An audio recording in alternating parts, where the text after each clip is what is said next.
Last week in Chicago, Kamala Harris promised us a bold vision for America, a better, stronger nation. It was more than a speech. It was a reminder of what's at stake, a reminder of what we almost lost when Donald Trump was president, a reminder that we can have pride in our country, in our shared heritage, in the work Americans have done these last 4 years, and in the work that's yet to come. That America still has leaders ready to step up, continue to rebuild, and make a strong and prosperous nation, ready to secure our borders, protect our rights, and defend democracy both at home and abroad. To help America's middle class get ahead, give young people a financial future so they can raise families, purchase homes, and build legacies that will take the next generation forward. It was a reminder of what's on the line, what it costs to get here, and how Kamala Harris will lead us forward and never go back. Kamala Harris for our future. Kamala Harris for our kids. Kamala Harris for America. Kamala Harris for president. The numbers are in, Donald. Kamala Harris is a star, a real star. Her TV ratings bigger than yours by a lot. Her polls rising. Yours, limp. She's winning, Donald. She's better than you on TV, smarter, more charisma, a better speaker, more patriotic, more American, stronger.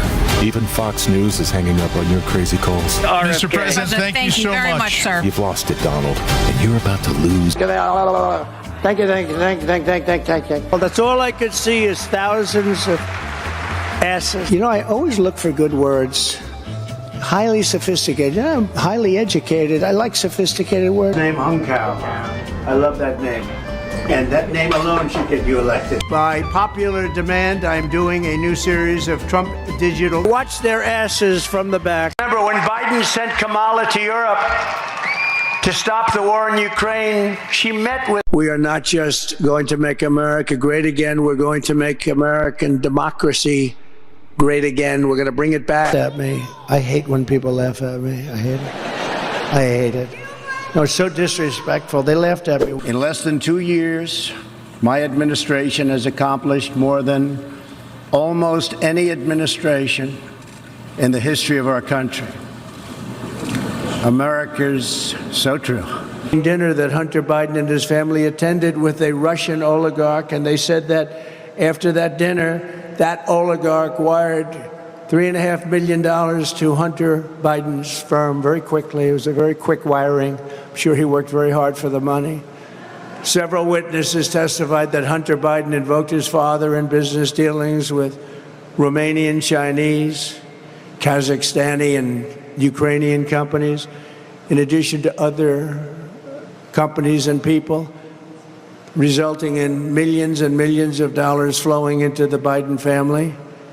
As everybody knows, $3.5 million was sent from the mayor of Moscow, the mayor of Moscow's wife. Remember, I brought that up in the debate I had. I said, why did this happen? And the anchor wouldn't let me ask that question. They thought it was inappropriate, but then it blew up.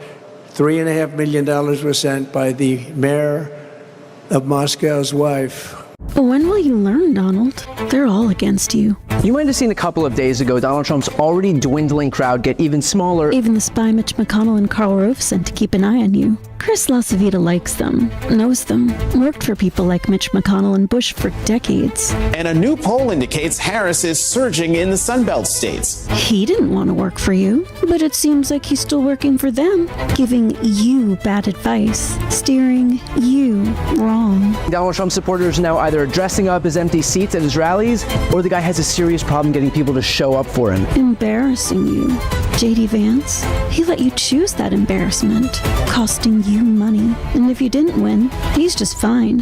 He goes back to working for Karl Rove or Mitch McConnell or the rest of the establishment GOP who hate you because you're paying Rove's guy, McConnell's guy, and he doesn't believe in you at. Donald Trump recently encountered a significant twist in his debate strategy with Kamala Harris.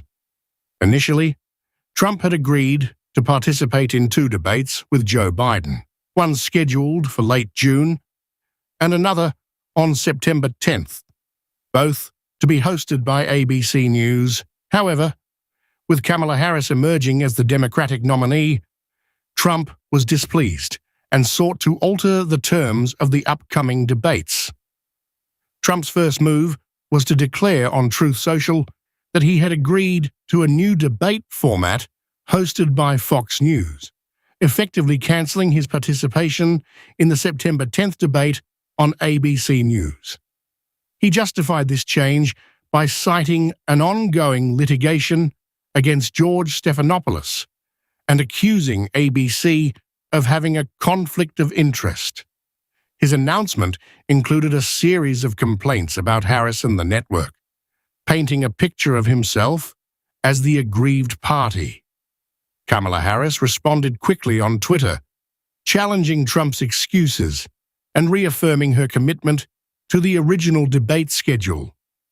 She called out his reluctance to face her and emphasized that he should honor the September 10th debate as planned. Despite Harris's firm stance, Trump continued to resist and posted a series of increasingly agitated comments on Truth Social. In his rants, he criticized Harris and ABC News, bringing up various grievances ranging from environmental policies to cultural issues like the fight over the phrase "Merry Christmas." Trump's rhetoric suggested that he would only participate in a debate if it were hosted by Fox News or another network of his choosing. In a dramatic reversal, Trump has now agreed to the September 10th debate on ABC News, despite his previous objections. His latest Truth Social post reflects his frustration with the network and his insistence on fair debate conditions, but ultimately he has acquiesced to the original debate arrangement. This turn of events highlights Trump's intense pressure and his attempts to navigate a challenging political landscape. FBI officials have revealed that the 20-year-old suspect, Thomas Matthew Crooks, who attempted to assassinate former President Trump just days before his acceptance of the 2024 Republican nomination, had extensively researched both the Republican National Convention, RNC, and the Democratic National Convention, DNC. This suggests that Trump's rally in Butler, Pennsylvania, was seen by Crooks as a target of opportunity. The FBI has found no evidence of any co-conspirators or foreign entities directing Crooks in his attack.